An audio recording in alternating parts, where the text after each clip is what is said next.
In SailGP, there is no room for error when racing against the best. Look at the British boat leap out of the water, and look at that, oh my lord, the forces involved there, unbelievable. Outrage and oh my, oh no, the British crew have crashed, they had no rights there, lost control of the boat. There's going to be disaster for the Japanese and the British. 3, 2, 1. Here we go.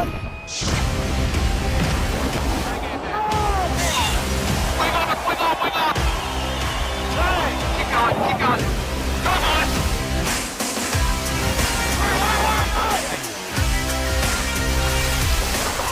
Hurry up, boys. Come on.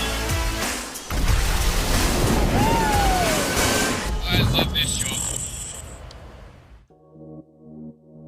Hello and welcome to Sydney Harbour for what promises to be an eventful second day of the Australian Sail Grand Prix, Sydney, presented by KPMG.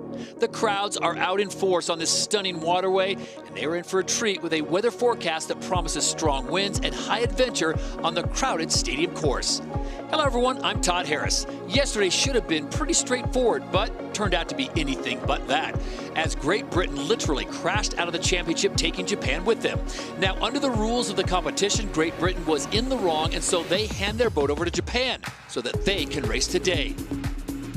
And that keeps the race to the final wide open.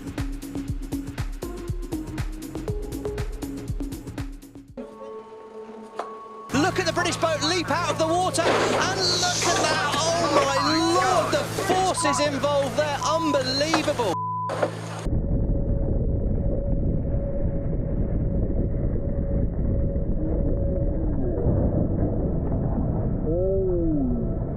We were just approaching the start line with a lot of people reaching down at us, and the next minute Ben just gets a huge leeway skid and just drops his whole leeward hull and just takes the bow off our boat. It's just unbelievable what's happened, and it's put us out of, probably not only today but tomorrow, because the boat's pretty much beyond repair and we're trying to make sure it doesn't sink now. It's pretty gutting.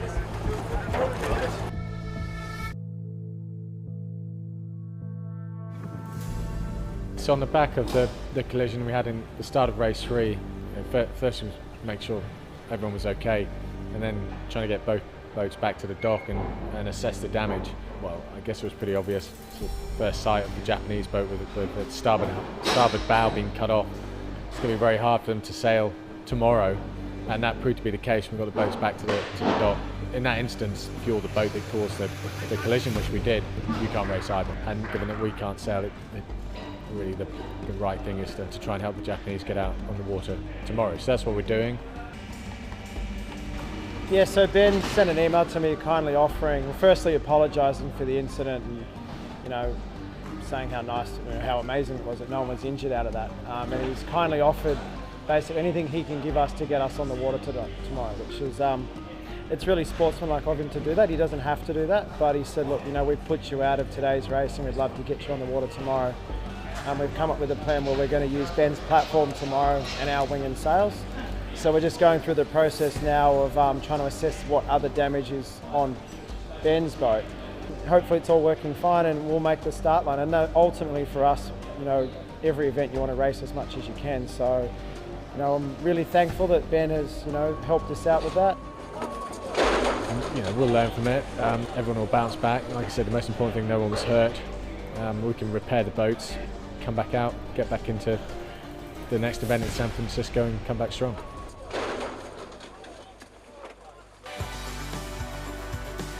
So upsets top and bottom of the leaderboard. Leading after day 1 is Spain with a first, second, and third. 5 points back, it's Australia and the USA.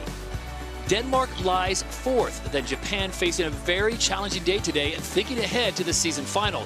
They need to get to the final race today. Disappearing without trace, Great Britain, who don't sail today, so it's 2 fleet races today, and then top 3 boats go into the final.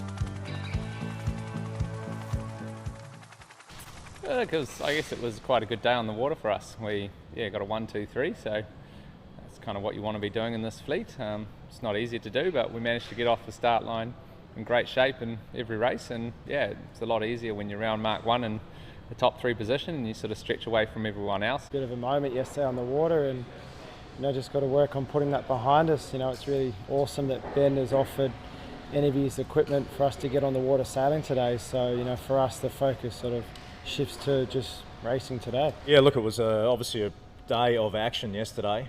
We were in overtake mode all day, struggled to get off the start line, but sailed the boat incredibly well. No, look, we're happy to walk away, in second position after day 1, but it's still all to play for out there today. Top end conditions, so you got to survive those first 2 races. Oh, look, we're in the hunt heading into today, and we've got our conditions. 18, 20 knot sea breeze here on Sydney Harbour. If I could write down perfect conditions, which I would like to think I could do well in and our team could do well in, it would probably be what we've got today. So there's no excuses on that end. It's just going to be up to us to execute, and I feel we can do it. So take a look at the current standings coming into Australia. The defending champion Aussies on top by 1 point clear of the USA and Japan. Great Britain now pretty much out of it in 4th. New Zealand sits in 5th, and it's Spain, Denmark, and France. Well, there are plenty of vantage points for spectators around Sydney Harbour, and even with COVID restrictions, the crowds are out today for the Sail Grand Prix spectacle. The SailGP experience welcomes guests onto Shark Island for the best up-close view. Then, of course, in a city built around the water, there are plenty of boats which let their passengers get right along the edge of the race course. For everyone, it's a great experience. Hello and welcome to Sydney Harbour, the perfect setting down under New South Wales. Is it clear? It's clear. Phil Robson on the Spanish boat. Brilliant start. Ben Ainsley on the British boat, diving through in the middle of the line. Looks like he could be early here.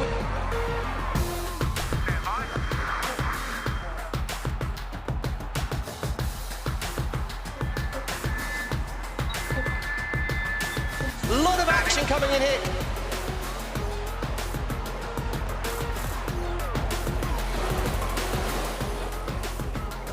Think Outridge and oh my, no! Well, that was a textbook race work. It was a great recovery, Tom. And it's a race win for Australia.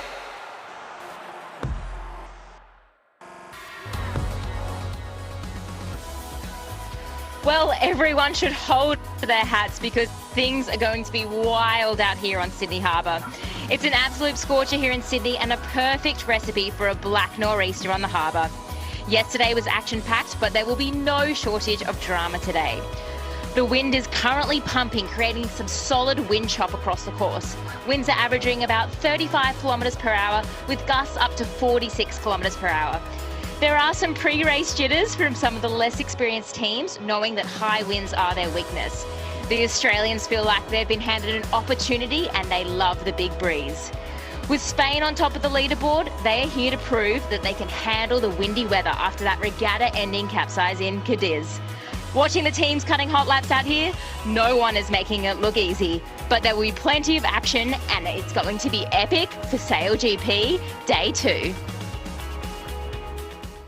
Well, yeah, this blast off the crucial start will be so fast in Sydney's fabled nor'easter. High speeds and drama at Mark 1. As the teams approach gate 2, they can turn left or right, and strategy's crucial. They're going to choose different sides of the course, looking for the quickest way up the legs. Boats behind can either follow or hope to find a faster track by braking elsewhere. The turn downwind at gate 3 is going to be fast, frenetic and dangerous today. The choppy water on Sydney Harbour will see the boats flying as high as they dare to keep themselves in the water. Our sailing boats can't sail directly into the wind, so they zigzag their way up the course, trying to find the fastest path up the way. Now, a turn downwind. Tactics are crucial as they approach Shark Island. The blast to the finish will be great to watch. Great breeze, nice breeze. It's going to be fantastic racing out there today. While the crash attracted most attention yesterday, we should not forget the fantastic performance of Spain, written off before coming to Sydney. Today, they should be good for today's final. But to get to the championship final next year, they need as many points as possible between themselves and Japan. So we need to watch those two closely. And when we look into yesterday's race data, there was one clear insight that helps us today on race number 2. Well, the crucial part of yesterday's race was leg 3, and as we look at the right-hand side of the course, the positions changed on that upwind leg. Jimmy Spittle and his US team making massive gains on the course. The fleet's congested at gate 2, so it's a big opportunity for gains and losses. So you have to have a clear plan to manage the traffic at the bottom half of the first upwind. You have to perform good tacks under pressure, and the USA and Australia had great foil stability, resulting in a small speed drop. There are massive margins that matter here, and you can make very big gains quickly. We're going to get to have a little look at the full season upwind performance now and have a look at Jimmy Spittle and his US team. Over the season, they're at the bottom of the list. Their average speed through the tacks has been low, and that's really hurt them. But they've worked well in the off time, and they look like they've unlocked the overtaking code.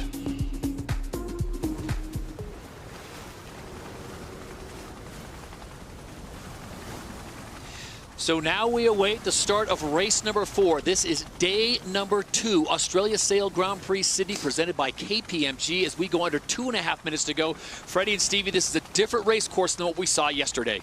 Yeah, it's a proper fruity race course today, and it winds me back to the last time we had a Super Sunday in Cadiz. The breeze is up. Let's not forget that Super Sunday in Cadiz. The Spanish team capsized and wrote off their wing before the start, so those guys will be looking to hold on to their first place. Can they get into the final 3 and potentially put pressure on Japan? The other thing I'm looking out for today is, with good results, Australia and the USA could put one foot in the grand final. Well, it's great to be on board the Japanese. They're sailing the British boat, and Leo Takahashi, flight controller, it's his birthday out there on the water today, and we've got to hope for a birthday bullet for him. It's brilliant news. They're all safe, they're well, boat's in good condition, but you've got to imagine there's a few nerves on that boat after what happened at the end of racing for them yesterday. And let's not forget, these boats are one design. These boats are one design. These boats are identical. So yes, he's in the British boat, but he should be used to everything around him.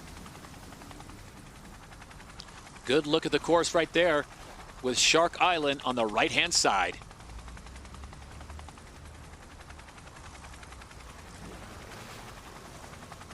So 70 seconds away from the start of race number 4. It's day number 2. 7 boats out on the water. Great Britain not participating. Their boat is out there, but it has been rebranded as Japan SailGP as we now go under a minute. So we're on the small wings, the 18-meter wings, and what we've seen on those wings is super high speeds at Mach 1. I expect the boats to go over 90 kilometers an hour as they arrive there.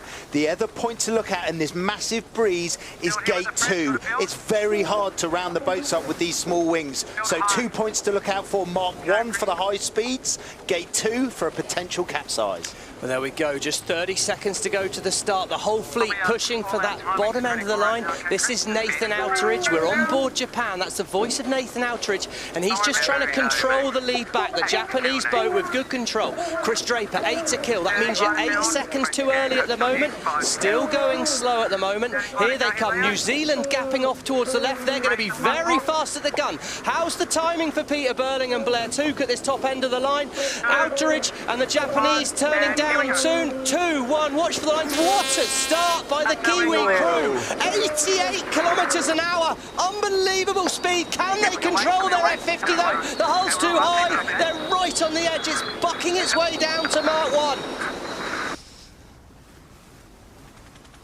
An amazing start for the Kiwis as they head towards mark number 1. Here in race number 4, 7 boats on the water, 7 legs of racing here in Sydney.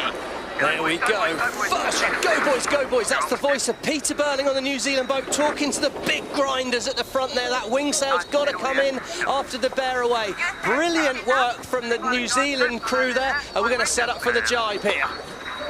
New Zealand were 30 kilometres an hour faster than anyone else when the gun went. That was a really nice time run off the top of the line by Burling and his Kiwi crew. So maneuvers coming early for both the Kiwis, the Americans, and now Japan. And guys, this course is just shrinking because of the speeds. Look at the speeds of the Kiwis, topping more than 70 kilometers an hour. As fast as they come into gate 2, New Zealand trying to keep it simple with a left turn coming up. They will lead here on the first round up. Watch out for the boats. Can they control the wing? Lovely turn up. Look at the grinders there. That's Josh Jr.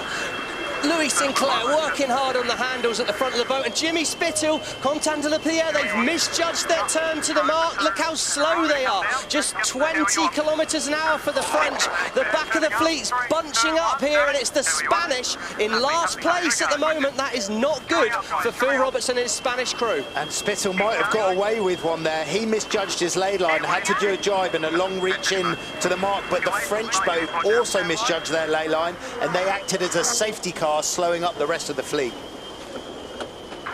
So Spithill looks to be recovering nicely here, guys. Freddie, Steve, I can ask you, is there a favorite side of the course today here for race number 4 early on day 2? So I think it's similar to what we saw yesterday, Todd. The left has got more pressure as we look upwind, but the feature today is there is more choppy water, so harder to manoeuvre on that left-hand side.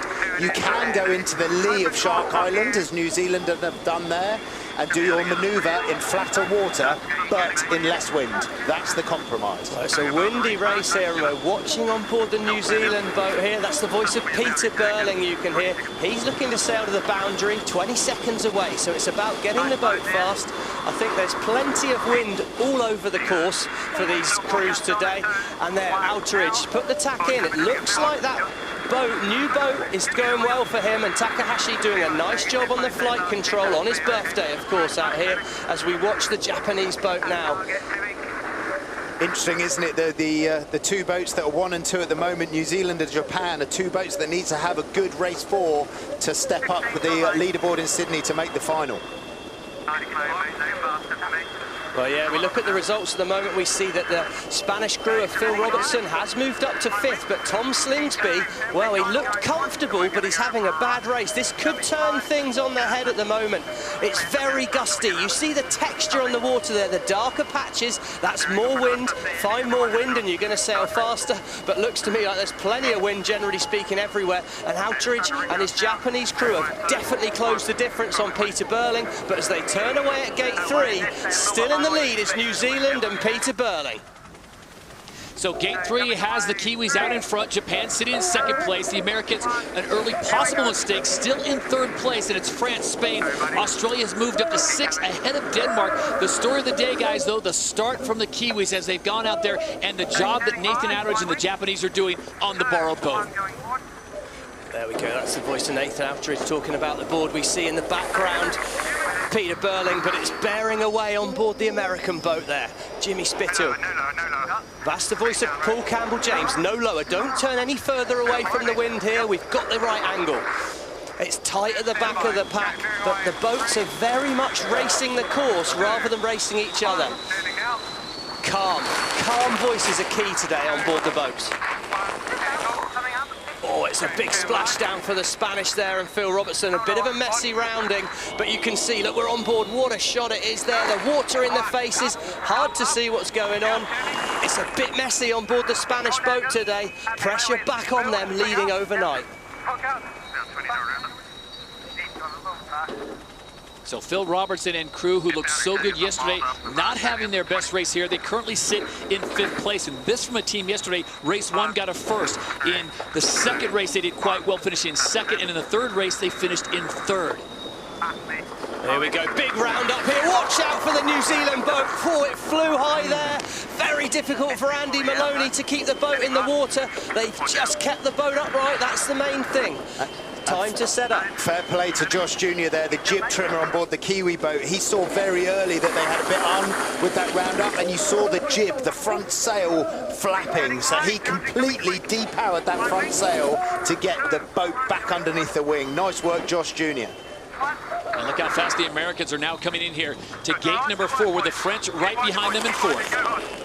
Go hard. That's Paul Campbell-James talking to the grinders. Go hard, go hard. And we can see there another messy rounding by the French. They're struggling around here. They're still upright, still ahead of Tom Slingsby back in fifth. Not managing to make an impression just yet. But the Australian crew does look smooth around the course.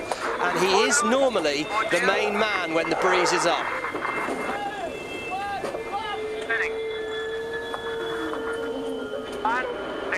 Just picking his way through the field again, the Australians. We saw in our pre-race analysis they were making lovely gains on the upwinds yesterday, and they're doing the same again today.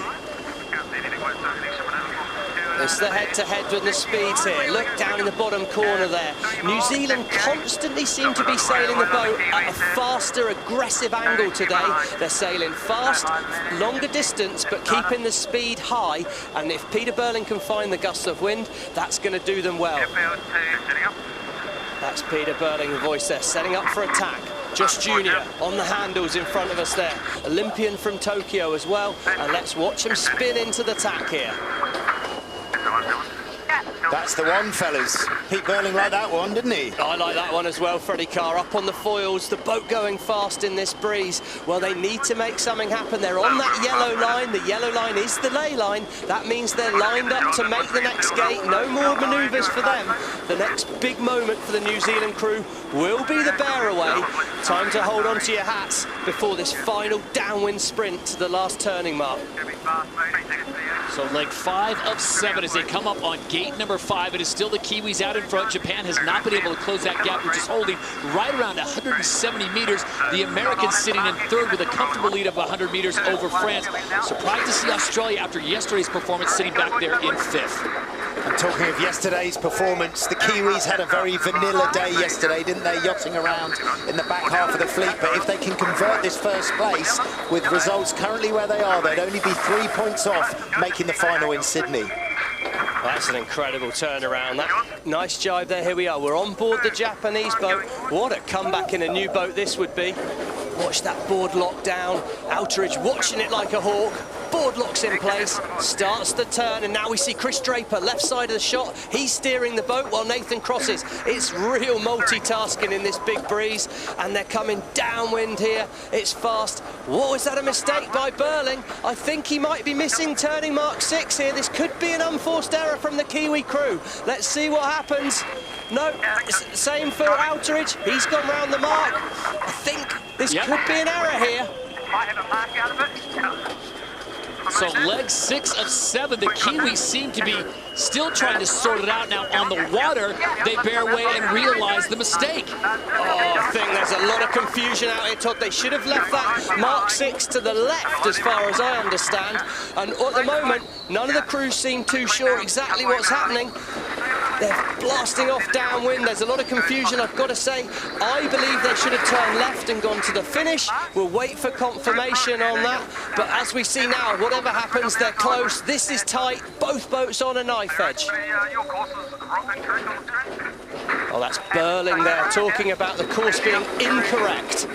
Okay, there was a bit of a glitch in the system there. The remaining course from where we are now in this battle is down to the bottom where they've gone round now, up to the windward mark, and then down to that Mark 1 mid course and a sprint to the finish. So just a little glitch out with our graphics. Yep, no worries. So it stays the same, no harm, no foul, as Japan got messy there, trying to sort things out. It is still the Kiwis in first place. Japan sits in second, and the USA closed the gap a bit, sitting in third. Well, there we go. I'm glad I wasn't the only one confused during that. Burling also confused with what's going on the screen, but they've calmed it down. We've all resettled. I'm settled down again.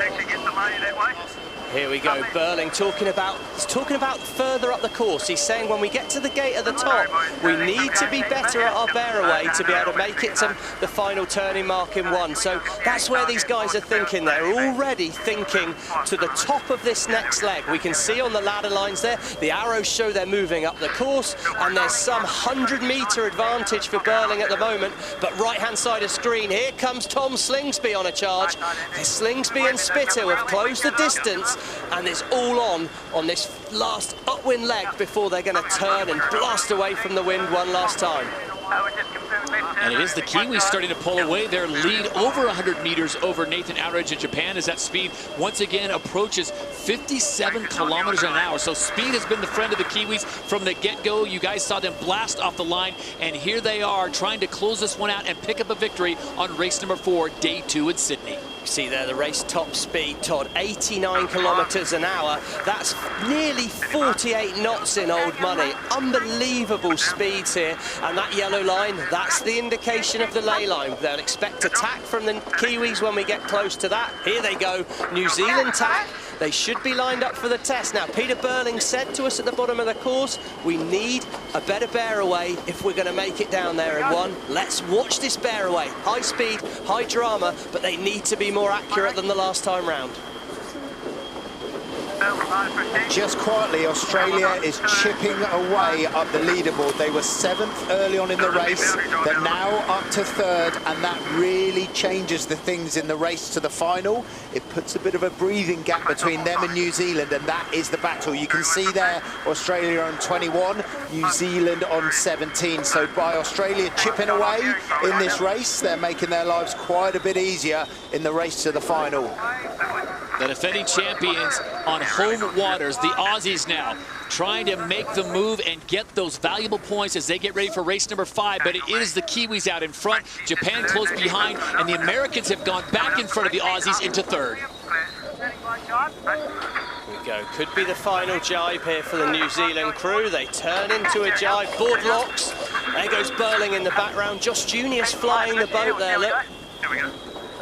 Outridge follows, close jibe behind. How are they looking on the ley line for this final turning, Mark? And Australia, and you can see Australia and America there coming in. Here we go, tight manoeuvre. Burling needs to do 2 jibes. He has the rights to turn on the inside, but can Outridge get through here? It's going to be close. Outridge coming in a lot faster.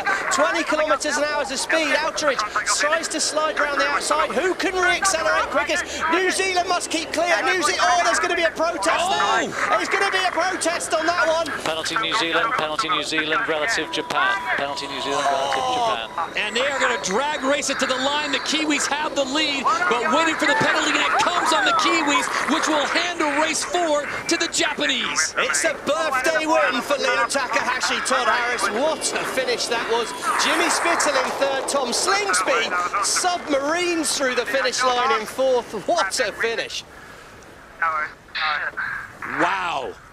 The big dogs in the prize fight in the end, and it's New Zealand leading from the start to almost the finish as they throw it away on the penalty. Here it is one more time. Here you go. As soon as the Japanese boat comes around the outside in the overlap, Burling must turn to the left. He turns to the left too late. Outridge had to keep clear, and that was the penalty right at that moment. Windward boat must keep clear, and it's Burling to the left, is closer to the wind, and he must keep clear. Come up. France coming in 5th place. But what a race for the first 4. Spain will take 6th. A disappointing finish for a team that looked so good yesterday, and Denmark will round out the 7. Remember, Great Britain not participating as they have been disqualified. But what a race, and especially for Japan. You talk about being a wind whisperer for Nathan Outridge. He steps onto a new boat and then picks up the win in race 4.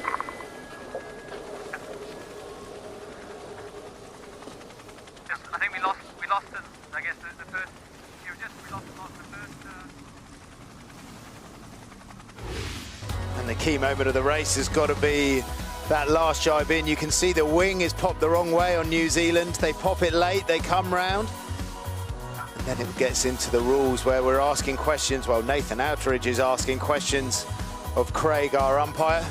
And it was quite clear-cut that it was going to be a penalty on New Zealand. They'd done such a nice job till that point in the race. They just got their ley line into their final mark to the finish slightly wrong. They had to do a double jibe in at the bottom. Didn't quite get it right. Allowed the Japanese back into the game. And the Japanese went on to take the win. Very impressive sailing by all the crews. And you look at the Australian submarine across the line. Proper sporty.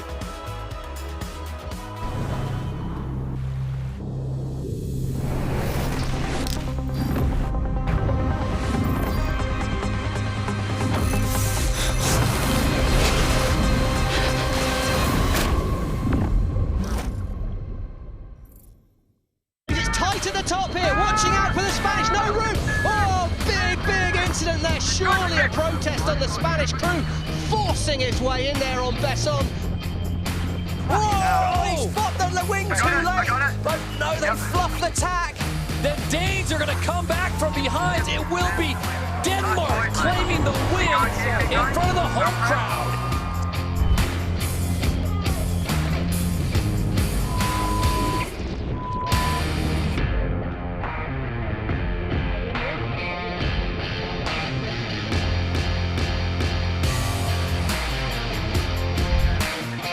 Clean start across the board as they hit mark number 1. Look at the speed.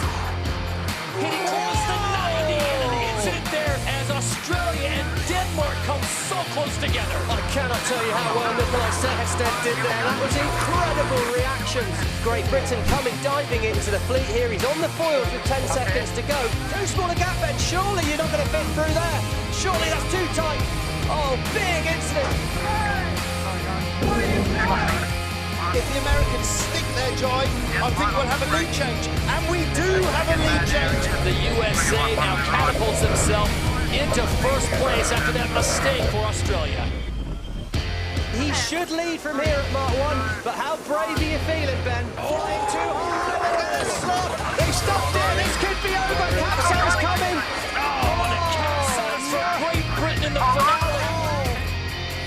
We've got a big issue in the middle of the fleet here. Nathan Outteridge, very late to manoeuvre, and he's collided with the US crew. This is a big moment on board here. The Japanese boat on board the American boat. Oh, capsize on board the US. Jimmy Spittle and the crew there. Let's hope they're all okay. Disaster for the US crew.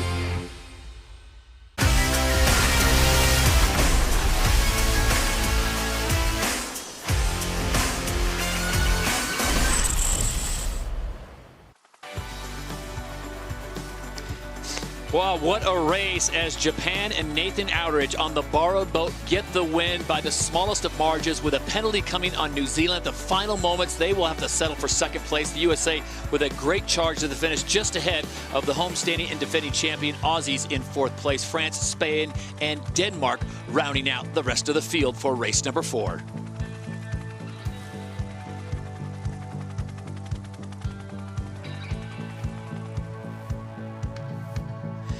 Well, the fans are certainly getting their money's worth, and you've got a seat on Shark Island. You've got one of the best seats in the house as the world's best sailors participating here at the Australia Sail Grand Prix Sydney, presented by KPMG as we get ready for race number 5.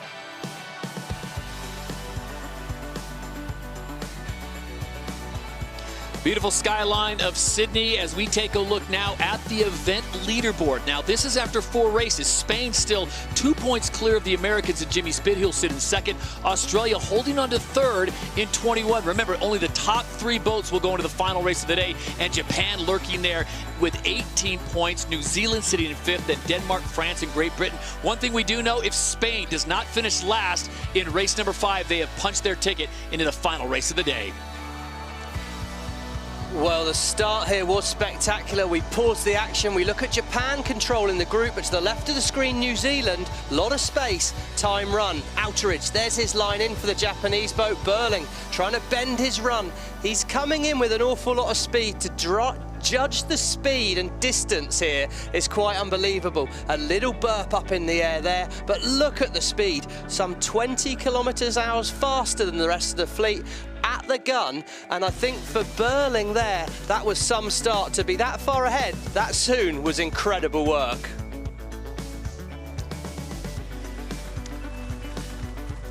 Want to remind you of the scores coming into this regatta. Australia on top for this event with 45 points, just 1 point clear of the USA and Japan. And Japan, as we've documented, have had their problems. Great Britain pretty much out of the running for the championship. They sit in 4th place. Then the Kiwis in 5th. Spain, who had a great day 1, looking good to get into the final here on day number 2. And then it's Denmark and France with still work to do as they turn their attention towards San Francisco in March.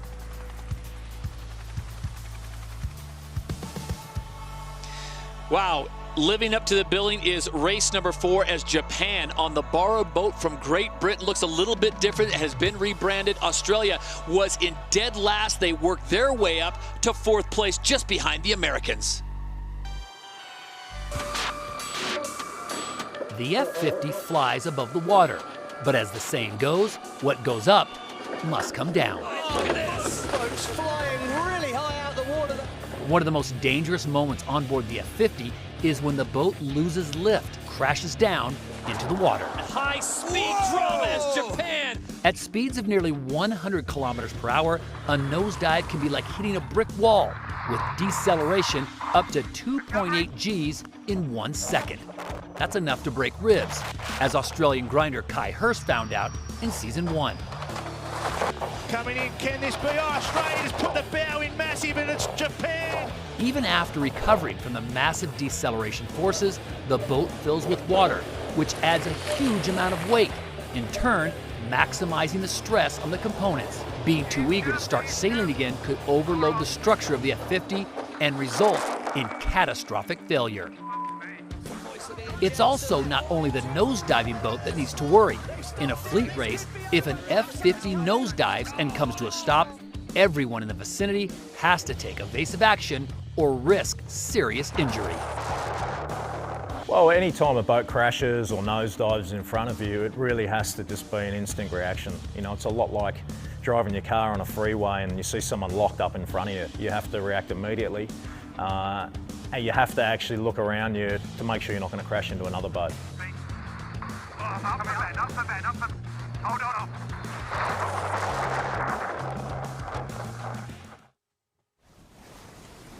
So the folks getting settled now for race number 5 here on day number 2. This is an all-important race, Stevie and Freddie, as you know, because if you are not in the top 3 at the end of this race, your day is done, your weekend is done, and the top 3 will race on as we are now under 2.5 minutes to go to the all-important 5th race. Yeah, the all-important 5th race where if the Spanish team come in the top 5, they will book their place in that top 3. And I am just wondering, I'm thinking of the season overall here. Phil Robertson doesn't want the Japanese to make the final. Could he potentially go and look to sail the Japanese away from the final in Sydney, therefore trying to give him more points away from them in the overalls? Is he thinking that bigger picture? Certainly think I would be, and I know as we're on board with the Kiwis here, Blair Tuke, Peter Burling, match racers, they've won that race. They wanted to be very aggressive here and see if they could find a last-minute chance to get to the final. So coming up on 90 seconds to go for the start of race number 5. The mission's simple: be in the top 3 points overall after 5 races so you can race in the championship race, and it will be quite a field. Spain looks good, the USA looks good, and then Australia and Japan, guys, it's going to be a little dicey. Yeah, so I think Japan have got to win this race. They won the last race. We know they can do it. They've got to win this race, and they've really got to hope that either the USA or Australia are in the back 2 boats, and that will leapfrog them into the final, which would be quite the story. 8 to kill. Gotta say, I really did not see that being a situation with the Japanese. Incredible recovery. That's the 1 minute to go to the start. Here's the fleet, all a little bit bunched together. Burling to the left of screen again on the New Zealand boat. He's holding away. We can see those dark patches of water. They're big gusts of wind. You want to find those gusts once we're up and racing, but for now, it's going to make it hard to judge this time and distance. I'm looking at the breeze at Mark 1 here, Stevie. It looks light here in the start box, but there's a 41 km/h gust at Mark 1. There's going to be high speeds as they bear away. Okay, 30 seconds to go there. A jump out of the water for the Japanese boat. The blue triangle, that's the favoured pole position on the start line. It's going to be tight here. France at the bottom end of the line look good, but at the moment I think Nathan Outridge is doing a good job of controlling. No gap this time for Burling, who's trying to come in from behind, and Tom Slingsby doing a nice job. That's the voice of Slingsby we can hear calling the time. Just 8 seconds to go. They're all very close to the line here. Who's going to get the boat up to speed the quickest? Watch for the line to go wide. It's all clear. Burling diving through late here. Can he find a gap? I'm not sure the New Zealand boat will. And once again, the pressure's on for Nathan Outridge and his Japanese crew, but they're in the box seat. They're going to turn down and watch them accelerate to Mark 1.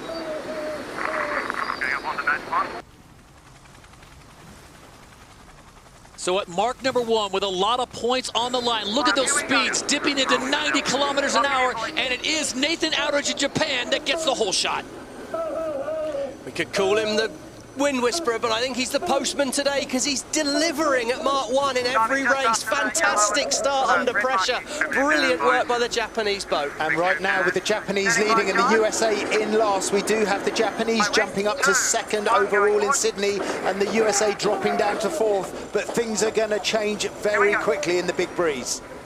Watch them turn the jibe there, Freddie. There's gate 2, it's already on the screen. Have they got it up on the foils? New Zealand and this Denmark. Is the umpires, penalty on Denmark, relative New Zealand, not giving room in the boundary.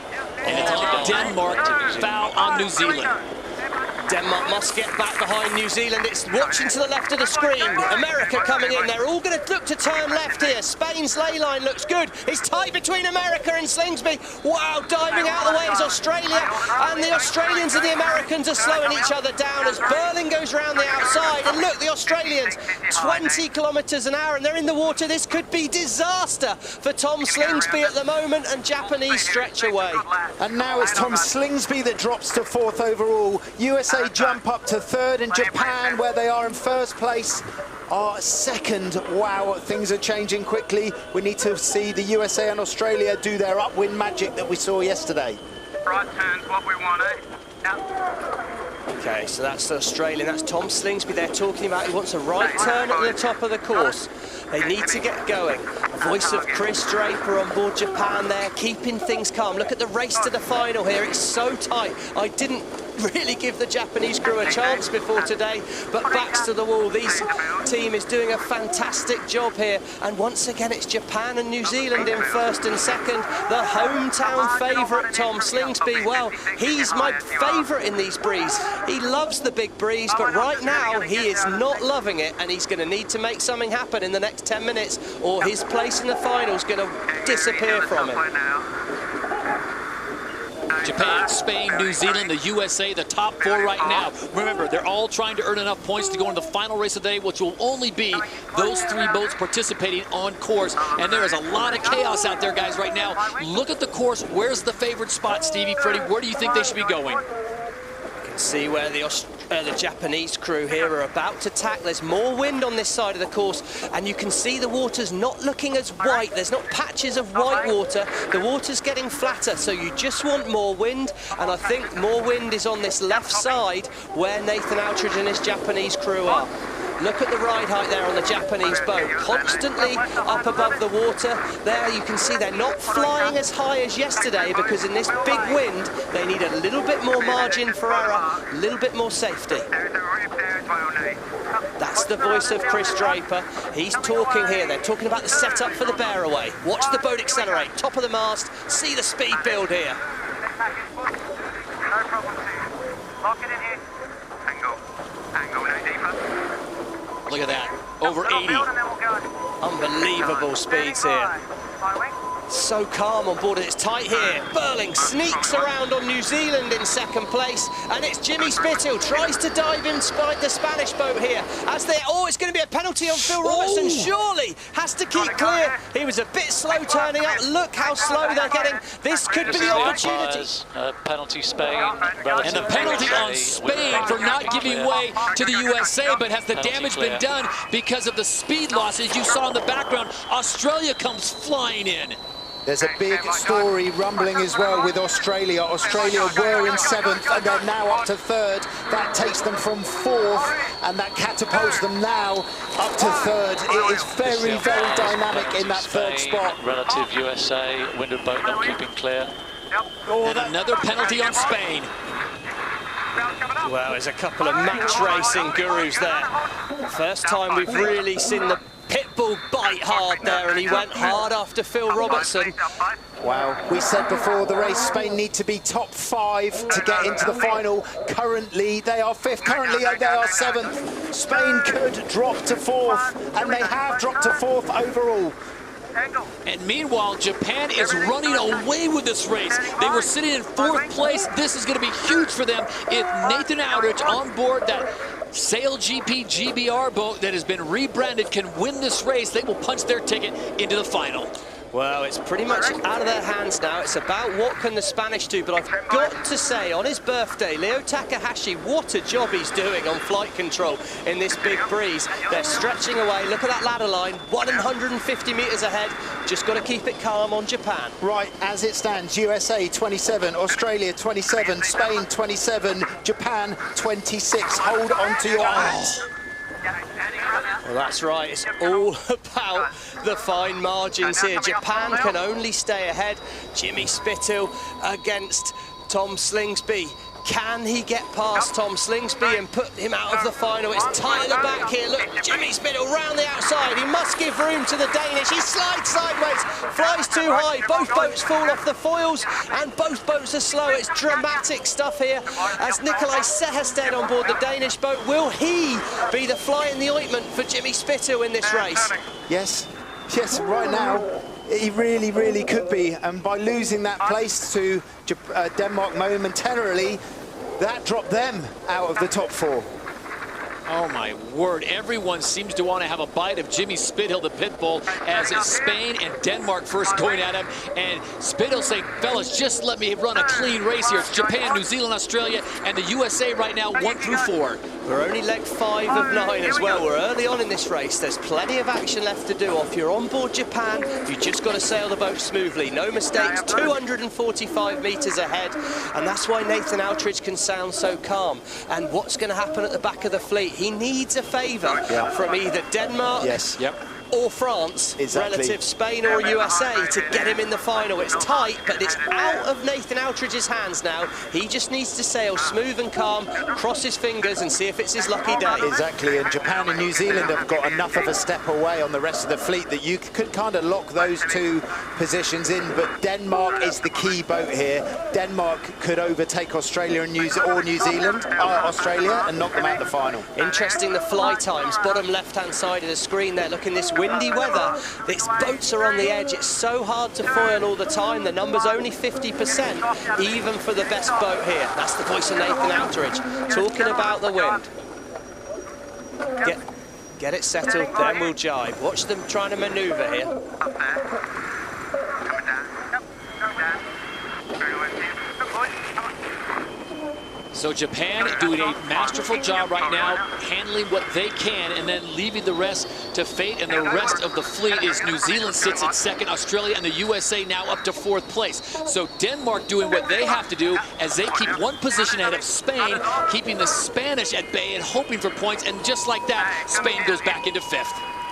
So close at the bear away here. Watch the Australians turning away. The points in the bottom left-hand corner show there's just 1 point in it.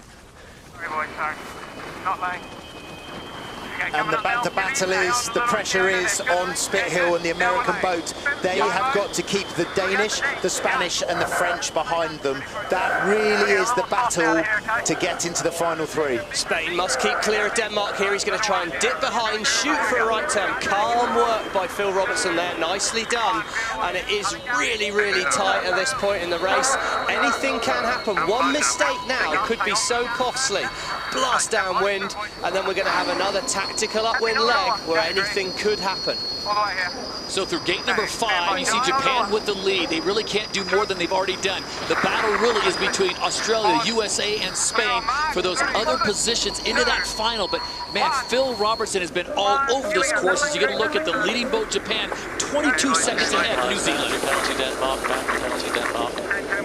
Oh, that's not good news for the Japanese and Nathan Outridge. That's somewhat tight, makes things a bit easier here, unfortunately for the Japanese crew. Good news for Australian, American and Spanish fans though, as it puts them a little bit safer. Still a lap to go. Look at that, 93.4 kilometers an hour top speed. That's so close to 50 knots in old money. It's unbelievable, within 0.2 of a knot there. Burling on board the New Zealand boat, just setting up for attack, doing a great job. So a score update, Spain at 28, USA 27, Australia 27, Japan 26. So the battle here is about America keeping Spain behind them. If Spain overtake America, America drop out of the top 3. This is a big manoeuvre coming into Mark 6. Eagle coming up. It's going to be 2 boards in for the United States here to try and get round the mark. No, they ditched the boat underwater. The gap tightens up. They decided to bail out of a technical manoeuvre there, and it's a slow turn for both boats. Who's going to get the boat up on the foils first? It's so tight. This final upwind leg of the race. Hardly any action left here. The Spanish need to make something happen as Paul Campbell-James, no rush, try and keep things calm. The USA keeping the Spanish behind them here is massive, trying to get into the final in Sydney. It is massive in the overall grand scheme of things. On board with Japan, out in front with a big lead. They're not a factor right now, though. Australia, New Zealand, the USA, and Spain. That's where the battle is to see who the top 3 will be to go into the final race of the day.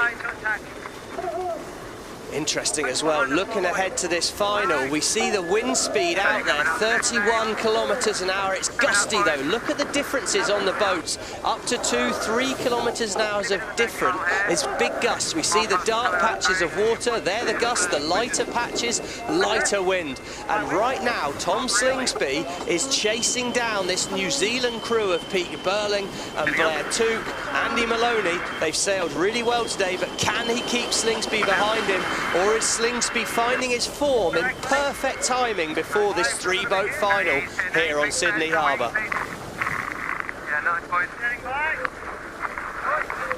Gate number 7, it is still Japan out in front, Australia 2nd, New Zealand 3rd. The USA is just barely holding off Spain in 5th.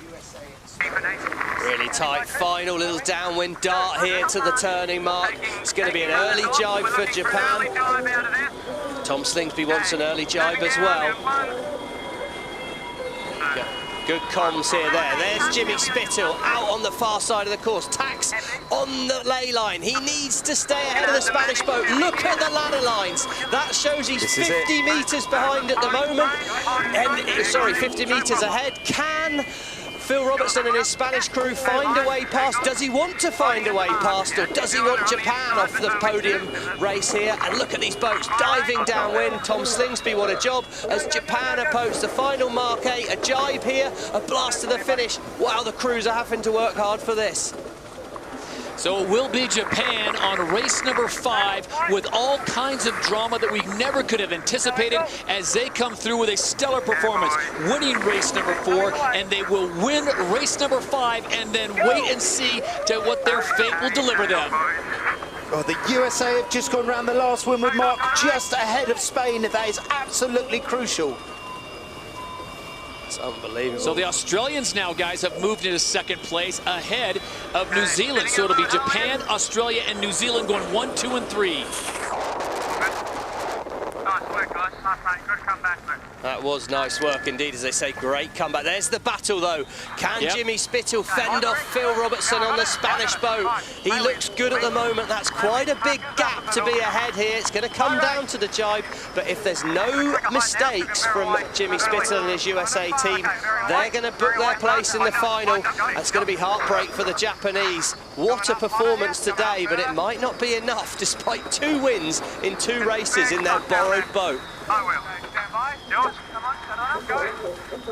4, 3. They're going to round up here. 2.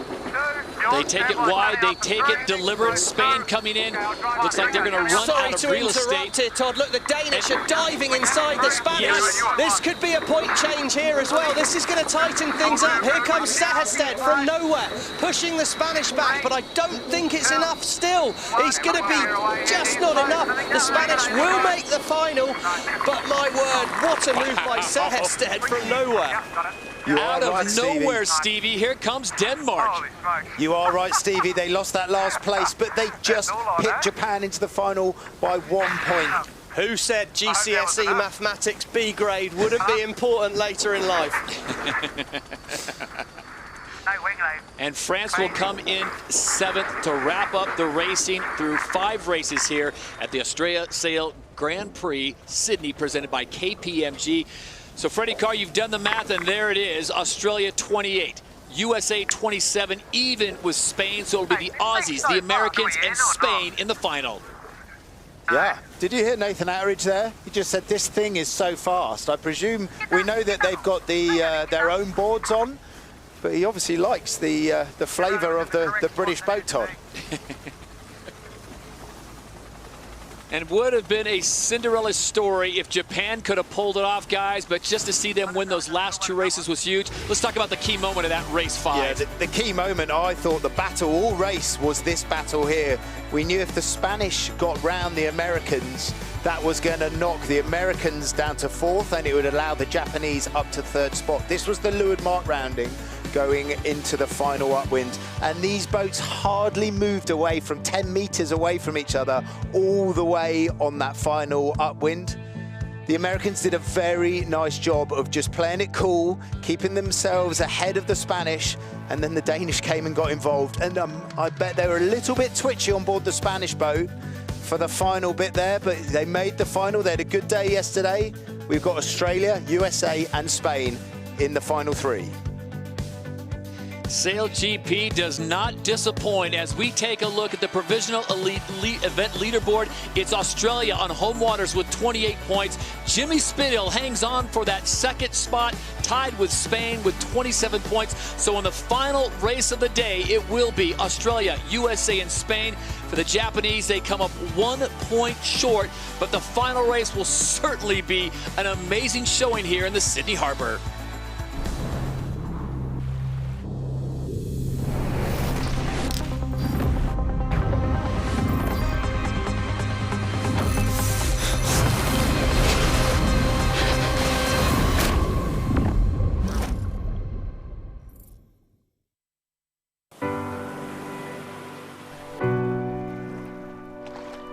It doesn't matter where you live. You can live on the coast, you can live in the middle of a continent. But your life is absolutely dependent on the work of other species. The problem is that we have been abusing our natural world so much that nature cannot keep up with us. We are destroying our only home. We are unplugging our life support system for short-term gain. But the world is moving, and there is huge momentum. There is no going back. We have a real opportunity to change attitudes and to help actually to create solutions. We really felt that there was an opportunity to help promote the acceleration to clean energy and champion a cleaner world powered by nature. At SailGP, we're climate positive, which means you have more impact on the world than your footprint. We race for the future for our kids, for our families, for the cities we all live in and race at, and for our oceans. I have hope because I have seen the ability of the ocean to recover, to bounce back, if we just give it space. The sailing community have a huge role to play because sports have the ability to reach more people than anything else on the planet. We all depend on each other's behavior. There is no me alone anymore. The best way for people to understand what we're doing to the planet is to see it. And the best way for people to act is to fall in love again with nature. So sailors, please take as many people as possible into the ocean. Take people with you. That's one of the longest term contributions that you can make.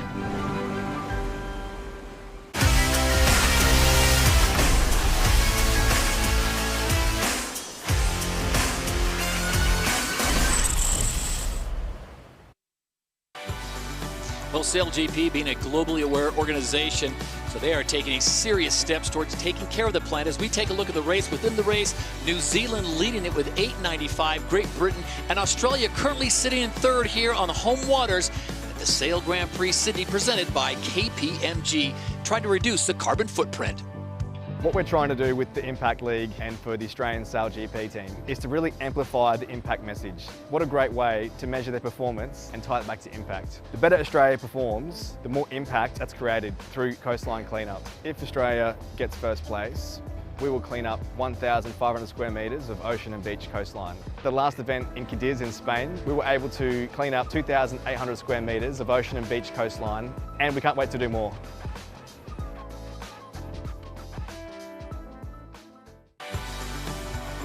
Well, the golden rule in designing and building successful racing yachts is to have them as light as possible without breaking. And the F50 is at the leading edge of the skill and science that goes into making these racing machines just strong enough to handle everything that nature and their crews can throw at them.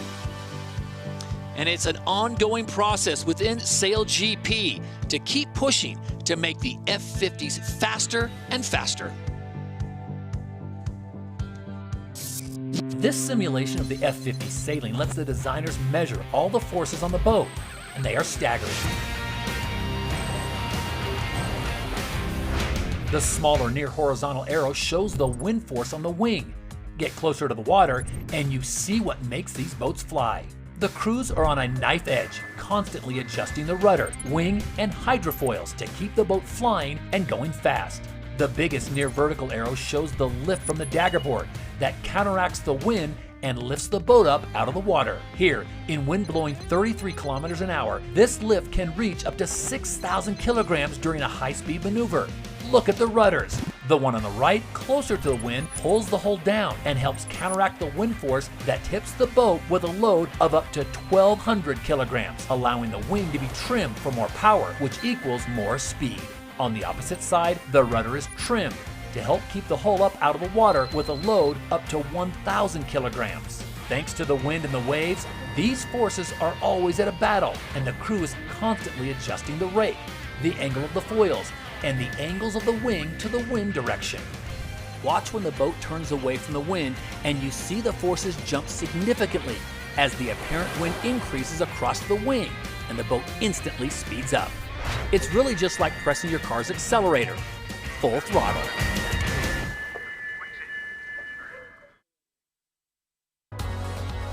So we have reached that point. It is one race to go. The top three boats will be Australia, USA, and Spain in one race for the title here in Sydney Harbor. Right now, we check in with the fourth member of our crew, Lisa Darmanin, for a report.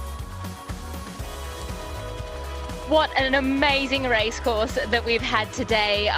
Surprisingly, all the boats have held together, even though they've had those big splashdowns. So no equipment changes here needed on Sydney Harbour, but there has been a few grinders subbing in and out. When you hear them call, "Go hard, boys, go hard," they're definitely firing them out. So fresh grinders on the hand should help around those bottom marks, and we should be in store for a fantastic final race here in Sydney. All right, thank you very much, Lisa, as we get ready for this final race, and we've got a good one. Let's talk first about Spain. Phil Robertson, he had a tremendous day yesterday, finishing first, second, and then again in third. Not as clean today, guys, but he has got 3 world titles to himself. Been to the games before, still looking for those elusive medals. He will be a bit of a wild card because you never know. Phil Robertson will take those chances, a great match racer.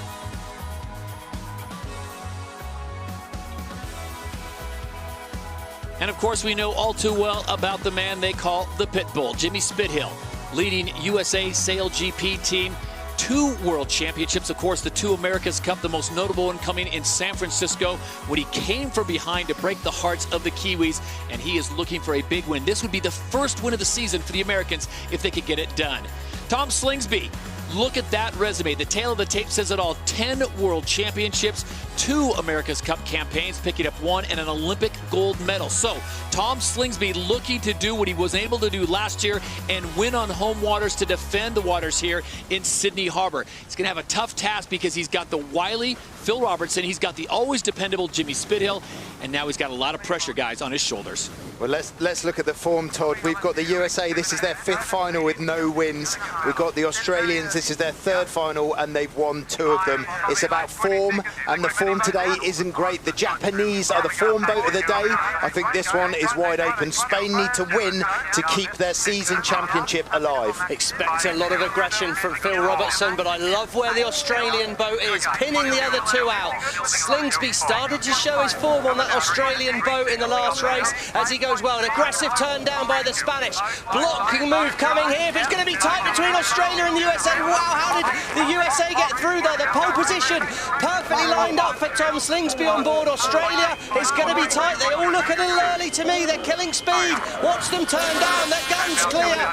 Jimmy Spittle on board the USA. Perfection. But it's going to be Tom Slingsby at a faster angle that I think can get round him before Mark 1. At mark number 1 in the final race of the day, it's winner take all. Slingsby going head-to-head with Spithill. Wow, just in time for Tom Slingsby on board the Australian boat there. He was over 90 kilometres an hour along that reach to Mark 1. Right on the edge, Jason Waterhouse, flight controller. Tom Slingsby in perfect harmony. And let's see if they can keep it smooth. The leader here gives them great control, and at the moment it's not enough for the Spanish team in 3rd. Nina Curtis, take a bow. She was calling the overlap with the American boat coming in there. She said, overlap, overlap, overlap broken, you can turn. And that is why the Australians turn with confidence and are leading this race. Nina Curtis, bravo. Here we go. Nina Curtis with the Olympic silver medal, calling the shots, and now it is Australia. There you see it, gate number 2, Stevie, the USA, happy to follow. He had to keep it tight. We're early in the race here, Todd. Don't give it away now. The Spanish, they're off the foils. Another mistake by the Spanish crew. They know the importance and they're showing the pressure as we're on board with the Australian boat. There's Kyle Langford. He's talking no slower, no slower. He wants to speed up at 60 kilometres an hour as the target, as we see the Spanish boat here rushing into attack. The boundaries come quickly. Need to settle things down on board that Spanish boat and try and start catching back up. They're nearly 200 metres behind as we see Australia and the USA tack right in front of the fans on Shark Island, and they're going to love seeing that roo stretching away with Tom Slingsby and the crew moving out in front. That was the voice of Nina Curtis. Gains on both boats. Well, you'd love to hear that as the helmsman and driver on that boat. Voice of Tom Slingsby. He's trying to set up the same manoeuvre as Jimmy Spithill. He's saying 1 and in right. I'm going to take 1 more tack and hope to turn right. Final race of the day. This is for the title here in Sydney. The Australians out in front. Their lead just over 90 meters over the Americans. Spain, you see in the distance with a lot of work to do. But Tom Slingsby would love to get this win and would love to even more get it in front of the home crowd. Go 1 tack. Here we go. Pressure's on that. Look at that. That's perfection, that tack there. Do they stay dry? They do. Remember, we're 1 event away from the final, the $1 million race. There's $2.1 million on the line this season. The pressure's on these sailors, but they want to win. Tom Slingsby desperately, desperately wants to win to avenge what happened to him in the final here in 2020. And right now, what a job they're doing. Jimmy Spittle is not going away on board the US boat, though. Gate number 3, it will be the Australians with the lead. Here comes Spithill. They'll see each other as they pass, going on to leg number 4 of this final race. That's the voice of Paul Campbell-James calling a big gust. They're constantly watching the water. Watch them here. Look how high the boat jumps. That's too high. Can they catch it? Whoa, great job by Rome Kirby. I thought he'd pushed it too high.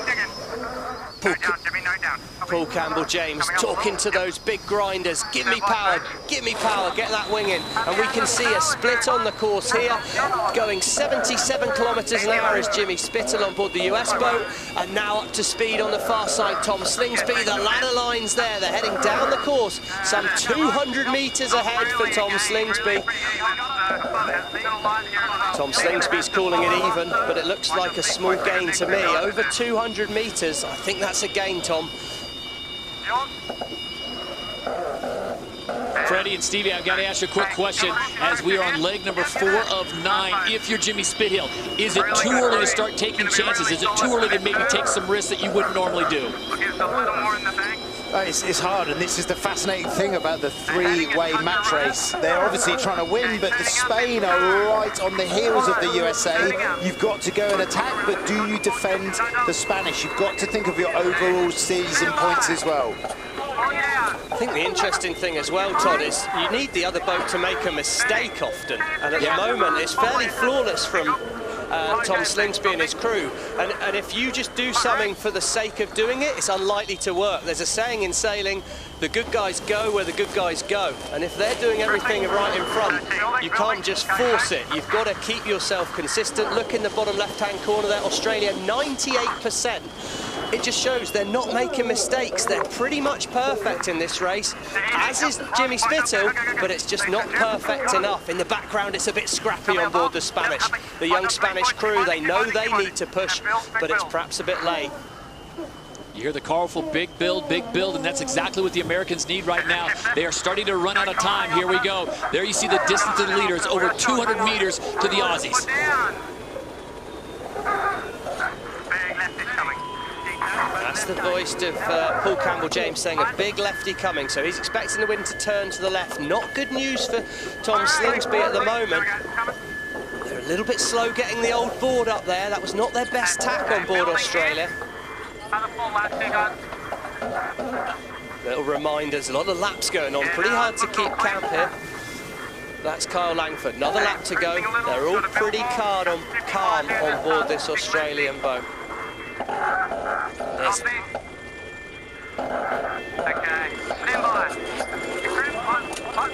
And the Aussies, guys, let's remember, they have not been flawless at this event. They started things off in a pretty good position, finishing 3rd on race number 1, and then they dropped to 7th before coming back to win the 3rd race yesterday, the final race. Today, though, 4th place and then a 2nd to get themselves into this final.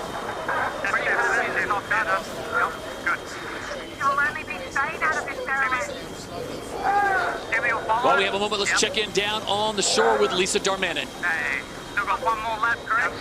Things have lightened off across the racecourse here as the clouds come over, and I think Tom Slingsby's really figured out where to go on this racetrack.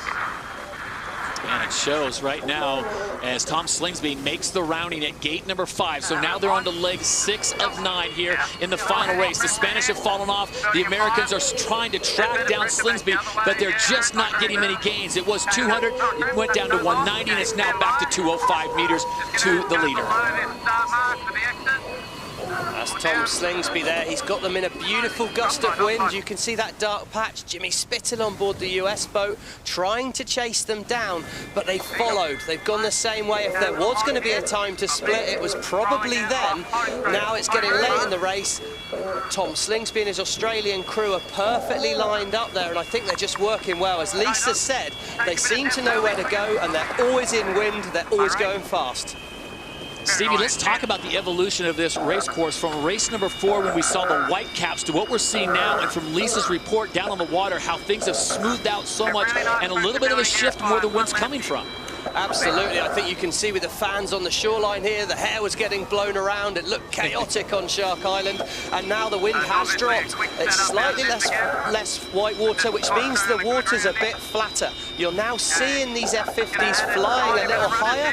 They look steady, and you see the white lines on that main foil show that Jason Waterhouse is happy to fly the boat a lot higher. Smoother water makes the boats a lot easier to sail, Todd. Gate number 6, it is still the Australians trying to push the pace. They take a little bit of dip there, but no harm, no foul. And the Aussies are off and running yet again. So I'm back on my spreadsheet for the overall season points, and as things stand with Australia and the USA coming 1 and 2 in Sydney, not only would they have a great result here in Sydney, they would book their places already in the grand final in San Francisco. So this is a massive result for both Slingsby and Spithill as things stand. On board the US boat here, nice tack. They've got to get the boat up and foiling again. Wing needs to come in. It's going to be a big grind here. Big grind needed here. Here we go. Trying to get the boat going. Trying to chase down this Australian crew. Keep laughing about the fact Jimmy Spittle's not won one of these finals yet. Yeah. Tom Slingsby knows how to win. He's doing it again here. Is Jimmy Spittle just saving it for the grand final? Well, he wants to win the next one if he's going to win one all season, let's be honest. That is where the money is, and that is where the prestige of being crowned the world's best sailor is. And Stephen, to your point, the Americans have got 2 seconds, they've got a third, so they've been in the final race multiple times, they just have not been able to bring it home. Jimmy Spittle kind of hanging his hat on the fact that they're consistent. They're consistently at the top of the board, and to Freddie's point, if they've got the points and they've done enough, wow, that would be a huge relief to already be in to the big show. Well, absolutely. He's known as the Pitbull. But he's really not been winning these boxing matches. Both him and Tom Slingsby love to train in the boxing ring. They love fighting. They're competitive beasts. But at the moment, the guy winning the fight more often than not is Tom Slingsby when the pressure really comes on. And Jimmy Spittle will not like that. But at some stage, you've got to think the muzzle's going to come off the Pitbull. And maybe that is in San Francisco. I tell you what, that foiling tack by great success there. That foiling tack by the Australians is absolute money, isn't it? Absolute money. And you heard it in his interview at the top of the show. Tom Slingsby, when he saw the forecast, was super confident, and you can see why with manoeuvres like that. Coming down. 2 legs to go through gate number 7. The Australians maintain their lead. It's actually growing as the Americans just cannot find the pace to keep up with the Aussies. The defending champions from last season looking very good. And as Freddie pointed out, it looks like the Americans and the Australians will meet again for the big showdown in San Francisco coming up in March. That's a boat sailing full of confidence. Perfect jibe. And they're just faster. You said it, the others can't find the pace. The boat is just going through the water faster, they're flying it higher, they're steadier as a platform, and you hear that communication on board, it's so good. Stand up Australia, look at that on Shark Island. There's some very, very happy Australians there, cheering their boys and girls home for what will be a huge victory in home waters. Around mark number 8, it is Australia. Remember, the Aussies won at Great Britain at Plymouth. They won in Denmark. They won in Cadiz. And here comes Tom Slingsby and the Flying Roos. They will win in Sydney.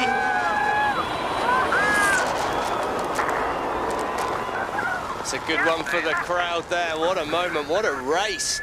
There, brilliant. From the start, nailed the start. Nina Curtis, overlap broken. How crucial was that? Call of the race by Nina Curtis. Overlap broken, and that gave Tom Slingsby the confidence to turn down onto the racecourse and roll over the top of the USA. Massive call by Nina Curtis, hanging out the back of the F50, doing 90 kilometers an hour. You can see that being a dance move on Shark Island. Overlap broken. There's got to be a move to be seen out there as Jimmy Spittle comes through in 2nd place. Great work by Jimmy Spittle, ever consistent. Next final you need to win, Jimmy. And to your point, guys, if he's going to win one race, you might as well win the big one in San Francisco coming up March 26th and 27th. And that's when the big dollar is on the line as Spain continues to try to find their way to the finish line. You know, SailGP's female pathway program is getting these athletes on board, like CJ Perez on board the Americans, Nina Curtis, Olympic silver medalist on Australia. And did she earn her way today with that one call? Absolutely. Well, and it's constant, the eyes on the boat. Nina's really stepped up for that role, taken that role on board, really making sure things are clear on board, and it's helped so well. Thank you, mate. Yeah, this is the reach into Mark 1. Look at that, doing 90 kilometers an hour. You can see here that the USA and Australia are overlapped, and this is when Nina said overlap broken. And that gave Tom the confidence to turn the boat down onto the racecourse, and he extended from there. Did a really nice job. And I tell you, if Nina got that call wrong, if they were still overlapped going into that mark, and she said overlap broken and they weren't, Craig Mitchell would have got involved, and there'd have been a penalty to Australia, and it would have been a very different kettle of fish. Superb sailing in big breeze by the Australians. Very impressive, very impressive. there would be a few VB beers going down tonight as they have a good celebration, a well-earned celebration. The party has already begun in the Sydney Harbor as the home team gets the win and the 10 points. The USA, nothing to hang their head about, finishing in second place with 9. Spain in third, then it's Japan, New Zealand, Denmark, France, and Great Britain disqualified after day number 1. But once again, Australia comes home, defends the waters in Sydney Harbor, and gets the win at the Australia Sail Grand Prix Sydney, presented by KPMG.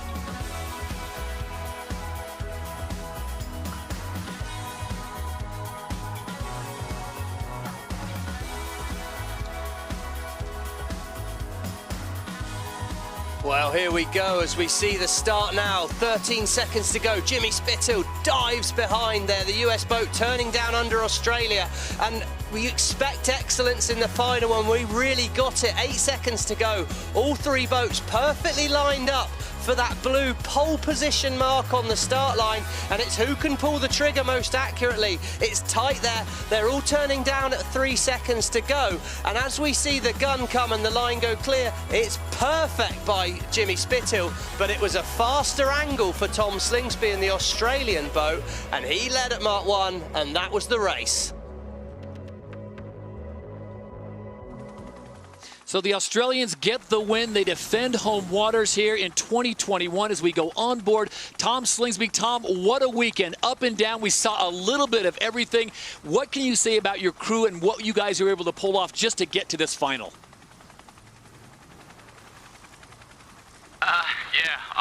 I'm so proud of the people around me here, from all our shore team to our management team to all the guys on the boat. Yeah, I'm a proud CEO and skipper of this team, and yeah, what they did today, it was tough. We made it hard for ourselves at times, but the way we bounced back was unbelievable. Tom, I know it's a team sport and you recognize everyone, but how about the call by Nina Curtis on the overlap at the start of that race? How critical was that to the victory today? Yeah, that was so important. Nina did a great job trying to call overlaps with a boat to leeward when you're doing over 50 knots into a reach mark is not easy. Nina did a great job, but also a lot of respect to Jason Waterhouse, our flight controller. He was battling cavitation that whole reach, and when he heard it was tight, that we're really close with USA, he pushed it a little higher, and that little bit of speed just got us around Jimmy and the US team, and yeah, and then from then on we had clear water ahead of us and we pinned our ears back and went for the finish.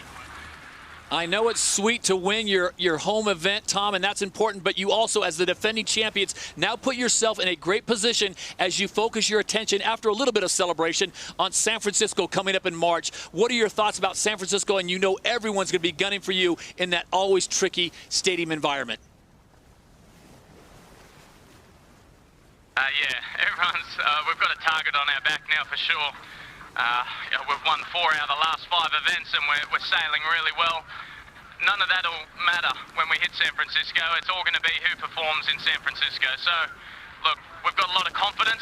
We're sailing great as a team. We feel we're strong in all conditions and we're only improving. So, look, it's a real confidence booster, but for me it's pretty sweet to win in Australia again.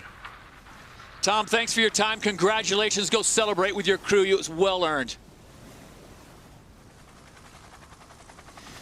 So Australia once again gets the win. It's the final race of the day with the Australians, the Americans, and the Spanish. And really, after 2 legs, it wasn't a race, as Australia just seemed to find the clean water and the most pressure, and they sailed away to claim the victory here at the Australia Sail Grand Prix Sydney. Take a look once again now at the Season 2 Championship with 1 event to go. The Aussies, the defending champions from a year ago, have a 2-point lead over the USA, and then it is Japan sitting there in third. Nathan Outridge is going to be hungry for a big win. Spain on the outside looking in.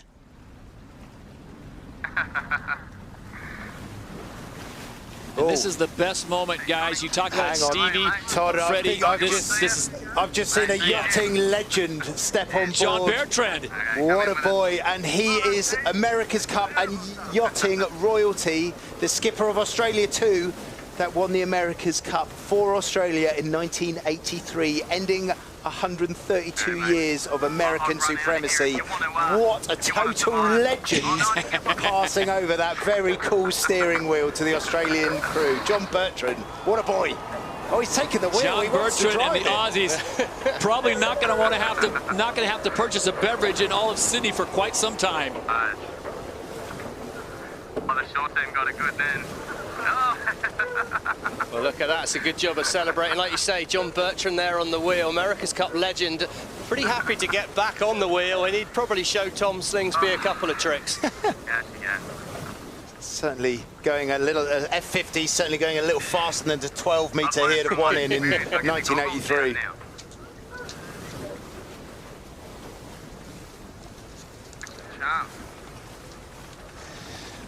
What an amazing showing once again, and SailGP is all about the race for the future and inspiring the next generation as they get ready to pick up where these sailors have set a path and set a course for excellence out on the water, as SailGP continues to make strides in progression and bring sailing up to the forefront as one of the greatest sports in the world.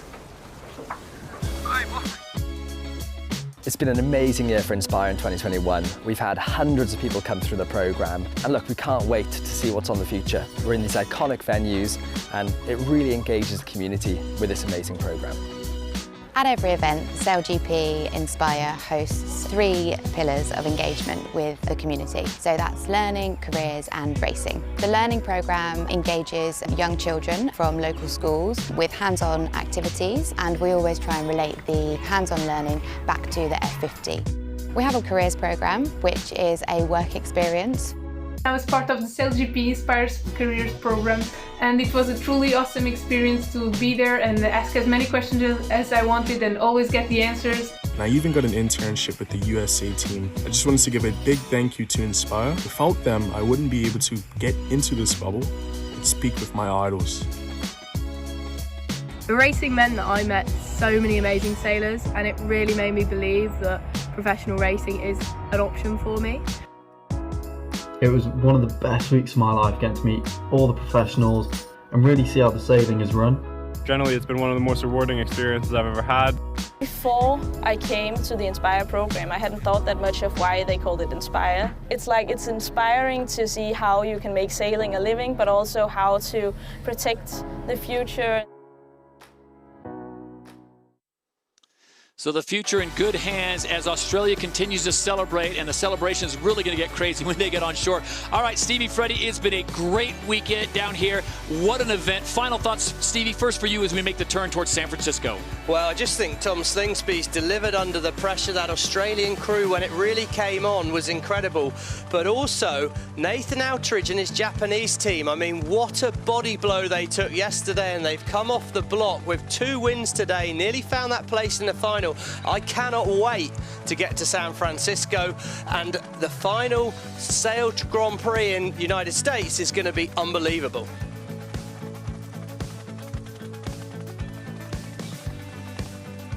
Well, the United States Sail Grand Prix in San Francisco will be the final event of this season. It takes place March 26th to 27th, and the waters of the San Francisco Bay, home to an America's Cup competition, it will be the finale, and the big race will be on. Will Australia defend their title? We'll have to wait and find out. So for Lisa Darmanin, Freddie Carr, Stevie Morrison, I'm Todd Harris saying happy holidays. We'll see you in San Francisco.